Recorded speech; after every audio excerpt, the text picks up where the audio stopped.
Assalamu alaikum dear students, my name is Mohammad Fahad Said and welcome to the Principle of Management. Student आज हम लोग management के एक important topic पर बात करने वाले हैं जिसका नाम है प्लानिंग।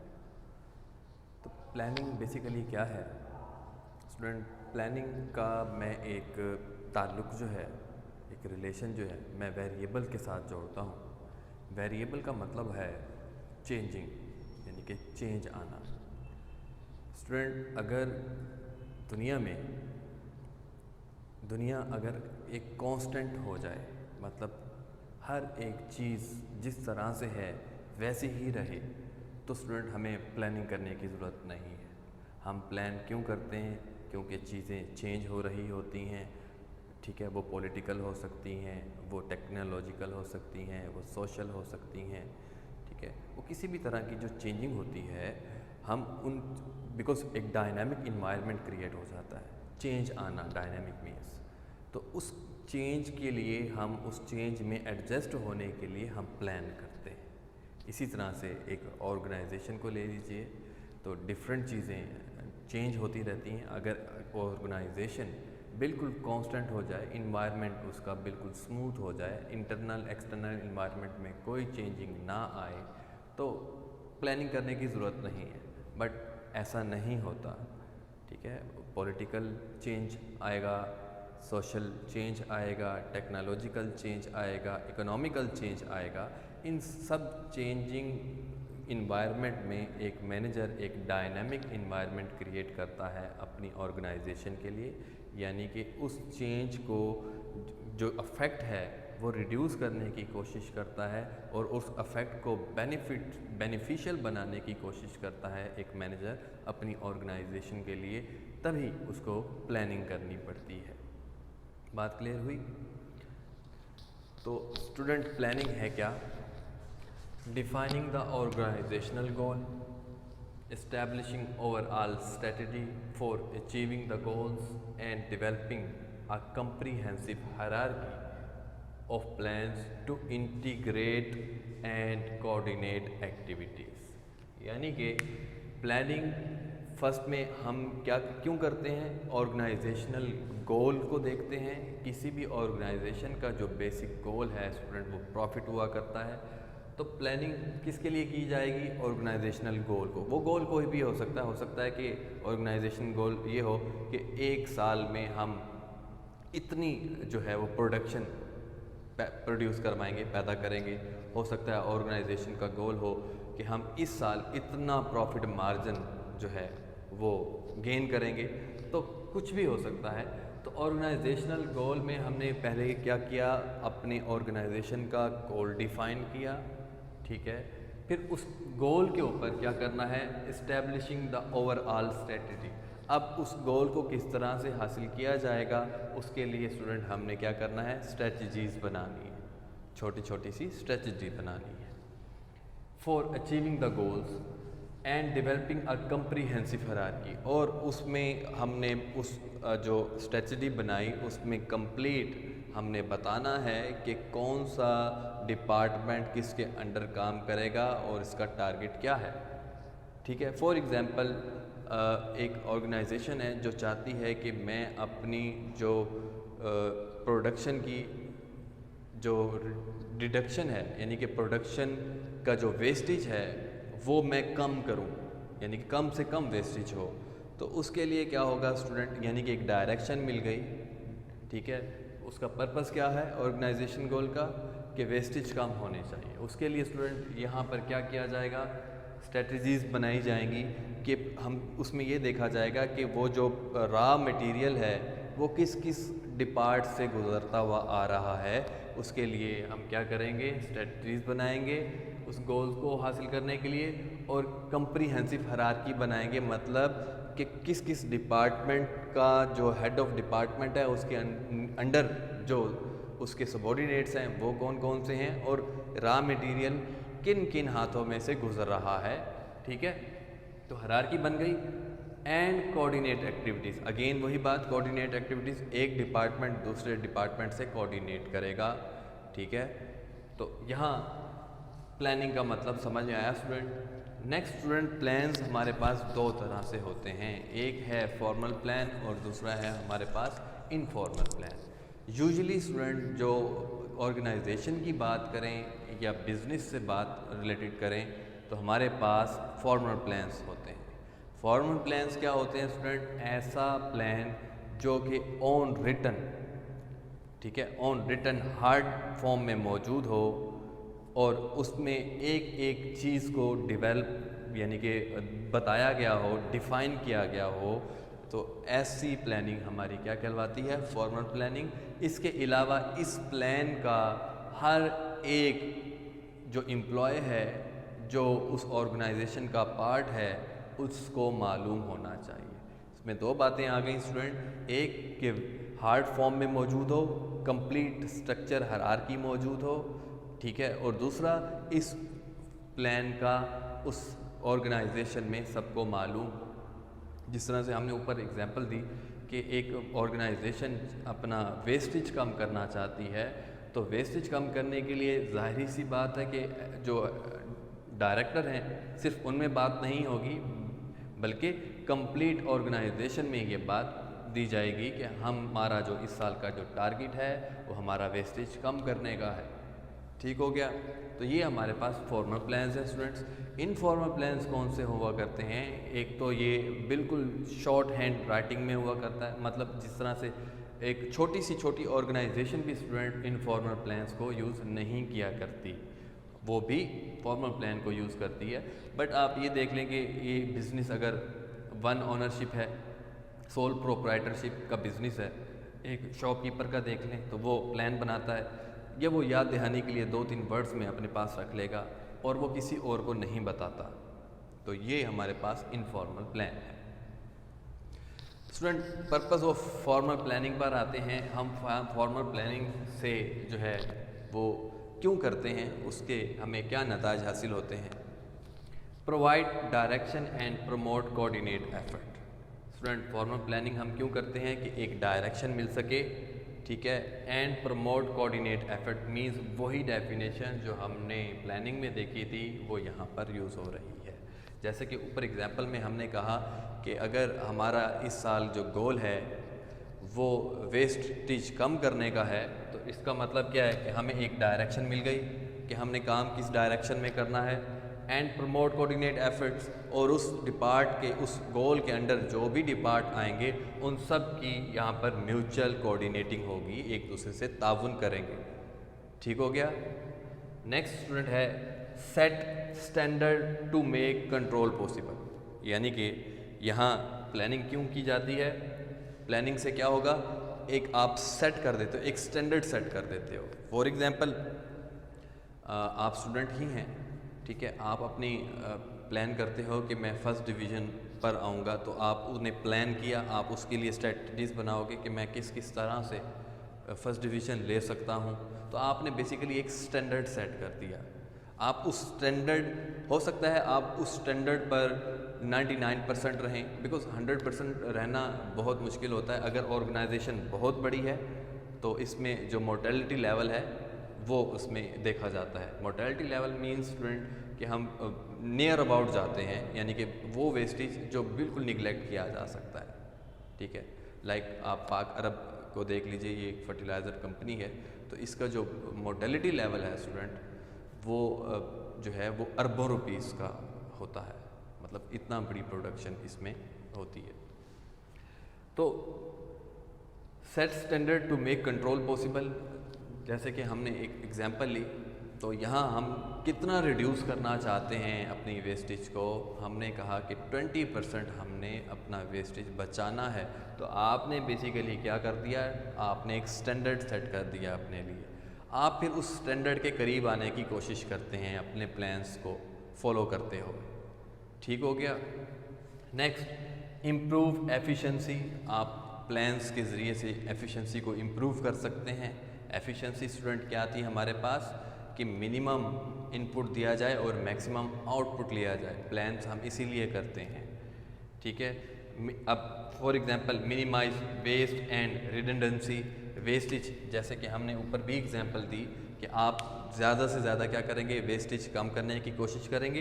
एंड रिडंडेंसी का मतलब स्टूडेंट होता है कि कसरत से कोई चीज़ पाई जाना, ठीक है, मतलब जो बहुत ज़्यादा हो रहा है, जो वेस्ट हो रहा है, आप उसको कम कर सकें।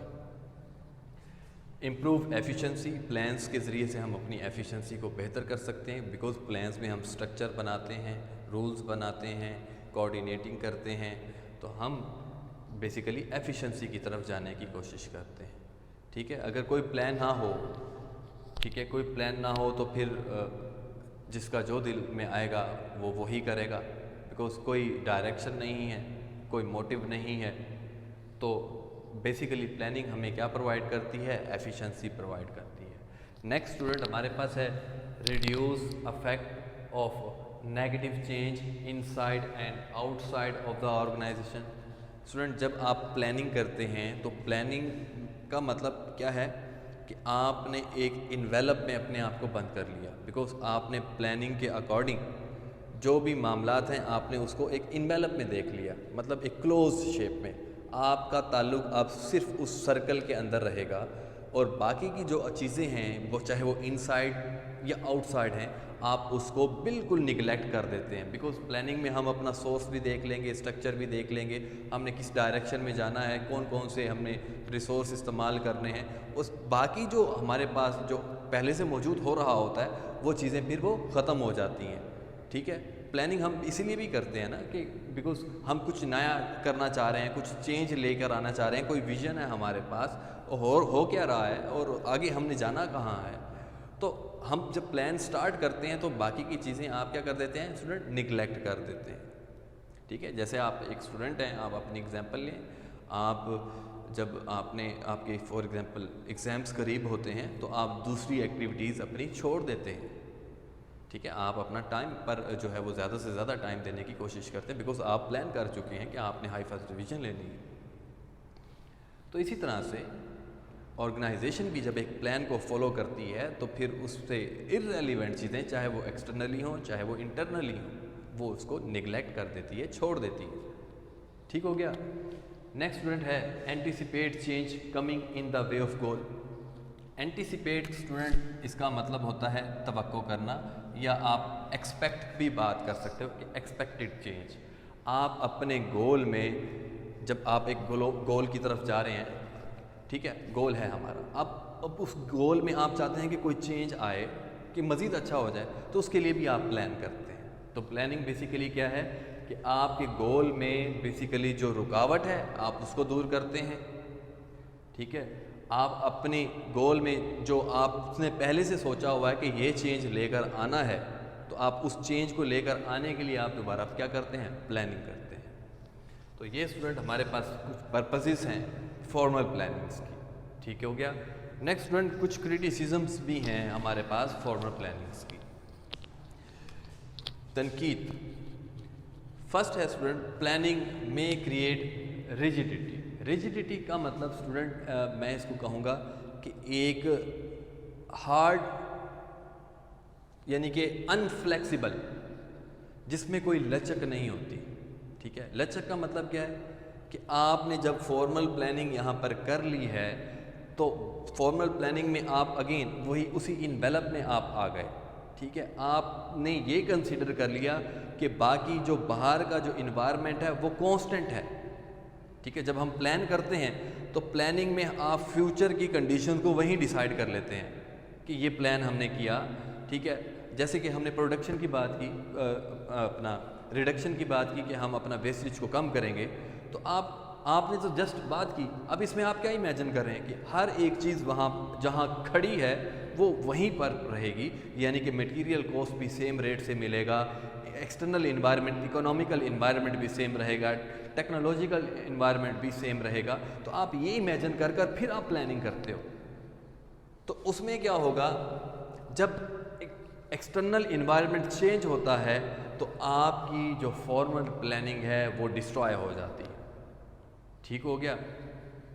समझ में आएगी बात कि जैसे हमने बात की फॉर एग्जांपल एक कंपनी है, वो चाहती है कि अपनी जो प्रोडक्शन कॉस्ट है, प्रोडक्शन कॉस्ट एक टॉय की समझ लें, एक टॉय की ऑर्गेनाइजेशन या कंपनी है टॉय बनाने वाली, उसने कहा कि प्रोडक्शन कॉस्ट मार्केट में 120 का जाना चाहिए और हमें जो प्रोडक्शन कॉस्ट है वो 100 रुपीज़ की आनी चाहिए।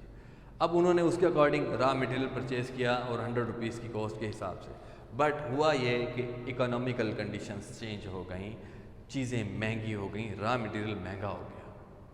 अब इसमें जो उन्होंने फॉर्मल प्लान किया था वो सारा का सारा धर्म भरम हो जाएगा, बिकॉज अब जो 120 रुपये की उसने सेल करना था अब उसको परचेज पड़ रहा है। ठीक हो गया, तो आपके पास जो फॉर्मल प्लानिंग है वो यहाँ पर काम नहीं करती, आपको फिर फ़ौरन आपको कुछ इनिशिएटिव स्टेप्स लेने पड़ते हैं इसके लिए।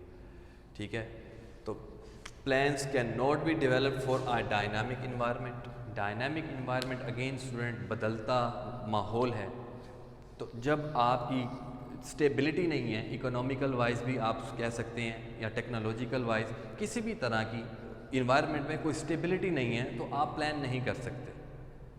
ठीक है, आप उस चीज़ को कांस्टेंट मानकर प्लान करते हो, जब आप प्लान की तरफ बढ़ने लगते हो तो वही चीज़ कांस्टेंट वेरिएबल में कन्वर्ट हो जाती है, नई चेंज आ जाता है, आपको अगेन अपने वो क्योंकि आपके प्लान पर अफेक्ट करता है तो आपका प्लान अगेन डिस्ट्रॉय हो जाएगा, किसी काम का नहीं रहेगा। इसमें स्टूडेंट आप टेक्नोलॉजी को ले सकते हैं, पॉलिटिकल इन्वायरमेंट ले सकते हैं, सोशल इन्वायरमेंट ले सकते हैं, तो आपका प्लान यहाँ पर काम नहीं करेगा। Next student, formal plans can not replace intuition and creativity. Intuition का मतलब स्टूडेंट ऐसी मख्फी ताकत होती है, सलाहियत होती है, और दूसरा क्रिएटिविटी। अगेन क्रिएटिविटी हम किसको कहते हैं, जो नेचुरली आपके अंदर कोई महारत पाई जाए वो है क्रिएटिविटी। फॉर्मल प्लान्स स्टूडेंट क्योंकि एक फैक्ट बेस पर हम बनाते हैं, एनालाइज करते हैं चीज़ों को, ठीक है, तो उसमें होता क्या है, जैसे बहुत सी जो अच्छी जो बड़ी कंपनीज़ हैं या ऑर्गेनाइजेशंस हैं जो कि बहुत हाई लेवल पर बैठी हैं, उनका एक विज़न होता है और उस विज़न को वो आहिस्ता आहिस्ता लेकर चलते हैं, तो तभी वो एक सक्सेसफुल ऑर्गेनाइजेशन बनती है।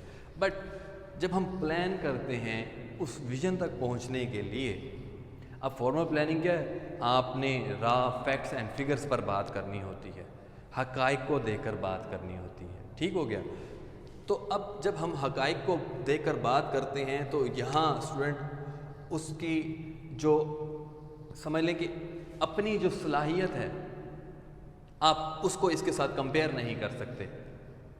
ठीक है, आप उसको इसके साथ कंपेयर नहीं कर सकते। तो फॉर्मल प्लानिंग फैक्ट्स पर बात करती है, जो चीज़ें नज़र आ रही होती हैं, बट इंट्यूशन एंड क्रिएटिविटी एक ऐसी चीज़ है जो इम्पॉसिबल को पॉसिबल बना देती है। ठीक है, तो यहाँ जो फॉर्मल प्लानिंग है वो हम रिप्लेस नहीं कर सकते अपनी एक्स्ट्रा सलाहियत के साथ जो हमारे अंदर मौजूद हैं। बट आपने प्लान बना लिया फॉर्मल प्लान, तो उसमें जो रिटन फॉर्म में मौजूद है जस्ट आपने वो ही कुछ परफॉर्म करना है। इससे एक्स्ट्रा जो आपके अंदर सलाहियत मौजूद हैं या आप इससे अच्छा कर सकते हैं, बिकॉज ये इंटरनली टैलेंट है जो फैक्ट्स और फिगर्स की फॉर्म में नहीं है, बट आप उसको यहाँ निगलेक्ट कर देते हो। क्लियर हुआ? नेक्स्ट स्टूडेंट है planning focuses on today competition not a tomorrow survival. यानी कि जो प्लान आप करते हो वो आज की बेस पर करते हो, फ्यूचर को देखकर नहीं करते। ठीक है, प्लानिंग बेसिकली छोटी छोटी अपॉर्चुनिटीज़ को जो है वो कैपिटलाइज करने का नाम है। ठीक है, अब छोटी छोटी अपॉर्चुनिटीज़ हम गेन करते हैं तो हो सकता है हम अपने जो फ्यूचर की सर्वाइवल है उसके लिए ख़तरात पैदा कर दें। बहुत सी ऐसी अपॉर्चुनिटीज़ हम आती हैं, लेकिन हम वो छोटी छोटी अपॉर्चुनिटीज़ ले लेते हैं और बाद में हम ये सोचते हैं कि काश ये अपॉर्चुनिटीज़ हम गेन ना करते, बिकॉज इससे डायरेक्शन चेंज हो जाती है, एक विज़न चेंज हो जाता है, हम अपने विज़न से दूर होते जाते हैं।